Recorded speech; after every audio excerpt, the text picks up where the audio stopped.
হে তরুণিয়া নওজওয়ান জামাকেরা, হে আমার মুরব্বিয়ানেরা, বাবারা শুনে কে দিন বাবা, বাবারা জেনে কে দিন বাবা। কিতাবের মধ্যে পাওয়া যায় হযরতে দাউদ নবী দরবারে আছেন। হঠাৎ করে দেখা যায় একজন বৃদ্ধা মহিলা, জয়ফা মহিলা, একজন মহিলা, তিনি মাথায় করে একটা গামলা নিয়ে, একটা পাত্র নিয়ে হযরতে দাউদ নবী দরবারে এসে হাজির হলেন। ও আল্লাহ নবী দাউদ নবী, আমি মাথায় করে কিছুটা আটা নিয়ে যাচ্ছিলাম, হঠাৎ করে ঝড় উঠলো, আমার আটাটা উড়িয়ে নিয়ে চলে গেল। হুজুর আপনি একটু ঝড়ের বিচার করে দিন। বিচার কার? বিচার কার? ঝড়ের বিচার। ঝড়ের বিচার, ঝড়ের বিচার করে দিন। সর্বনাশ করেছে। ঝড়কে দেখা যায়? কথা বলেন, ঝড় দেখা যায়? দেখা যায় না। হাওয়াকে কোনোদিন দেখেছেন? দেখেননি।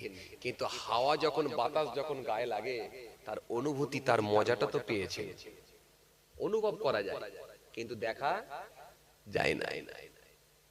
দাউদ আসসালাম বললেন, কি ব্যাপার, লোকে মানুষের বিচার নিয়ে আসে, তুমি আবার ঝড়ের বিচার? ই আবার কি, ঝড়ের আবার বিচার করা যায়? দাউদ আসসালাম খুব টপ র্যাঙ্কের নবী ছিলেন এবং রাসূল ছিলেন। তিনার কণ্ঠটা আল্লাহ এত মিষ্টি, এত মধুর করেছিলেন, তিনি যখন জবুর শরীফ তেলাওয়াত করতেন, উড়ন্ত পাখিগুলো চলে আসতো তেলাওয়াত শোনার জন্য। এমন কি দরিয়ার মাছ পর্যন্ত চলে আসতো। ওই সময়কার মানুষগুলো মাছ ধরে নিত। এই ওয়াজ আপনাদের শোনা আছে, কোরআন শরীফের মধ্যে আল্লাহ জানিয়েছেন, তাফসীরে এসেছে। আল্লাহ বলেন, কোন কিরাদাতুল খাসিন, সব বানরে পরিণত হও। যদিও সেই বানর হয়ে যাবার পর কিছুদিন পরে মারা গিয়েছিল। কথা বুঝতে পারছেন? তো যাই হোক, দাউদ আসসালামকে আল্লাহ এই পাওয়ার দিয়েছিলেন, তিনার কণ্ঠটা এত মিষ্টি করেছিলেন। আর তিনি যখন হাতে লোহা নিয়ে যখন টান দিতেন, অটোমেটিকলি লোহা নরম হয়ে যেত। কামারেরা যেমন লোহাকে পুড়িয়ে পিটিয়ে নরম করে, দাউদ আসসালামকে এটা করতে হতো না। নিজে ইচ্ছায় এমন ইচ্ছা করতেন, যেমন ইচ্ছা তিনার প্রয়োজন হতো, সেইভাবে তিনি টান দিলে অটোমেটিকলি লোহা নরম হয়ে যন্ত্র অস্ত্র তিনি বানাতে পারতেন। পৃথিবীর সর্বপ্রথম যিনি যন্ত্র অস্ত্র বানিয়েছিলেন, তিনি হলেন হযরতে দাউদ আলাইহিস সালাম। পৃথিবীর সর্বপ্রথম যিনি হাওয়াতে উড়ে উড়ে গিয়েছিলেন, তিনি হলেন হযরতে সুলাইমান আলাইহিস সালাম। এই সুলাইমান নবীর আগে কিন্তু কেউ উপরে জাহাজ বানাতে পারেনি, হেলিকপ্টার বানাতে পারেনি, এরোপ্লেন বানাতে পারেনি, রকেট বানাতে পারেনি, ড্রোন বানাতে পারেনি। পৃথিবীর সর্বপ্রথম যিনি নৌকা বানিয়ে পানির উপরে চালিয়েছিলেন, তিনি হলেন হযরতে নূহ আলাইহিস সালাম। এই নূহ নবীর আগে কিন্তু কেউ নৌকা বানাতে পারেনি। আজকে যতই জাহাজ বানানো হোক, স্টিমার বানানো হোক, বোট বানানো হোক, লঞ্চ বানানো হোক, টাইটানিক জাহাজ বানানো হোক, যাই হোক, সব নূহ নবীর নৌকাকে ফলো করে, আল্লাহর কোরআন কি ফলো করে। জোরে বলবেন না? আরো জোরে বলবেন না?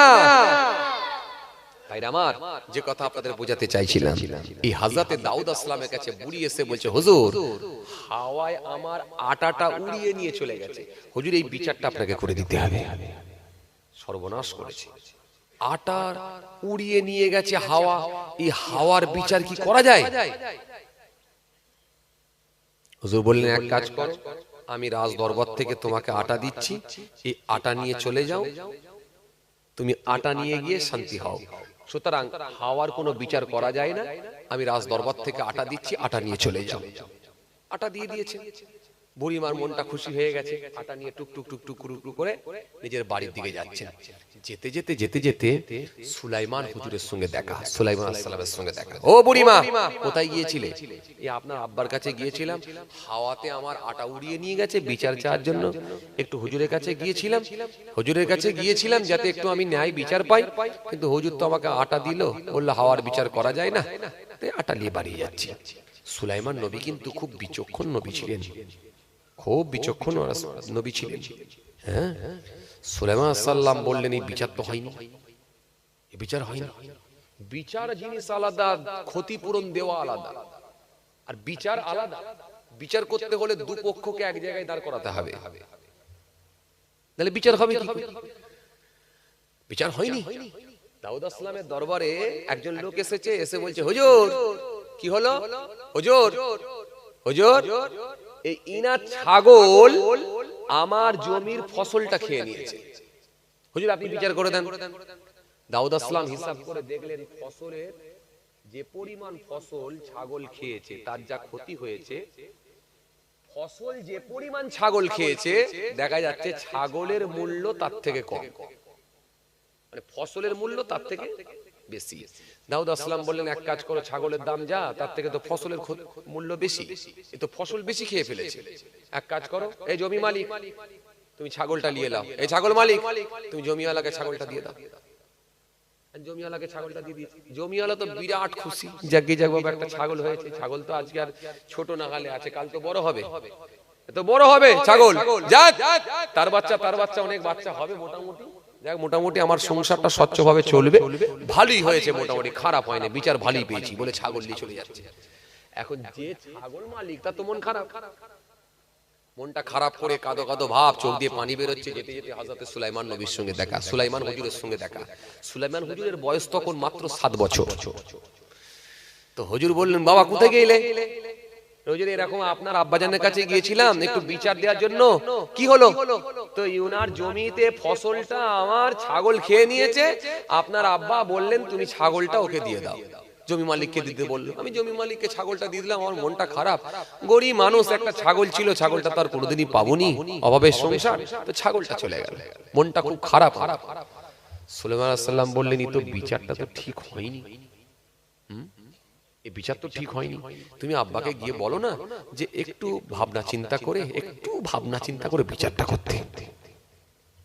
ছাগলওয়ালা ফের আবার জমিওয়ালা দুজনেই ফিরে এসে বলছে হুজুর, দাউদ আসলামকে এসে সালাম দিয়ে বলছে হুজুর একটু বিচারটা যদি ভাবনা চিন্তা করে করতেন। বলে কি ভাবনা চিন্তা করব? তোমার জমির তো যা ফসল খেয়েছে তোমার ছাগলের থেকে মূল্য তো বেশি হয়ে গেছে, তো কি ভাবনা চিন্তা করব? তো ওই জন্য ছাগলটা দিয়ে দিতে বললাম, আবার ভাবনা চিন্তার কি আছে? বলে হুজুর একটু যদি ভাবনা চিন্তা করে করতে। তখন বলছে আচ্ছা এই কথাটা তোমাকে কি শিখালো বলো দেখি। বলে হুজুর এটা আমার মুখের কথা নয়, এটা হলো আপনারই ছোট সাহেবজাদা হযরত সুলাইমান হুজুর, তিনি আমাকে শিখিয়েছে বলে বললাম। বলে ও বুঝতে পেরেছি, এটা তোমার মুখের কথা নয়, ডাকো আমার বেটাকে, ডাকো ছেলেকে ডাকো। হে তরুণিয়া নওজওয়ান জামাকেরা, ইয়া মাই মুরব্বিয়ানেরা, বাবারা শুনে কে দিন বাবা, বাবারা জিনে কে দিন বাবা। হযরত সুলাইমান হুজুরকে ডাকা হলো। হযরত সুলাইমান হুজুর এলেন, এসে বললেন আব্বা জান আপনি কি আমাকে ডেকেছেন? বাপ সেই সময় বলল বেটা হে আমার সন্তান, আমি তোমাকে ডেকেছি।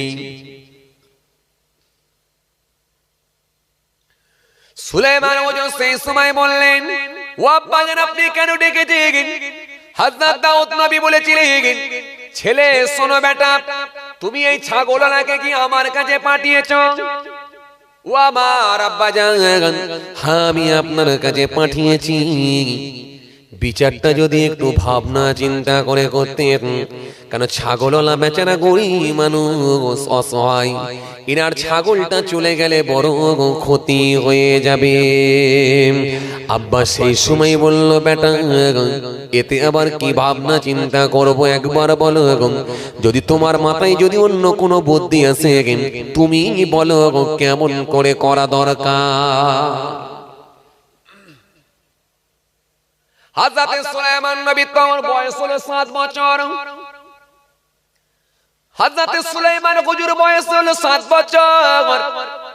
সুলাইমান হুজুর সেই সময় বলে আব্বা জান ছাগলের মালিককে ছাগলটা ফেরত দিয়ে দেন, জমির মালিককে এখানে দাঁড় করিয়ে দেন।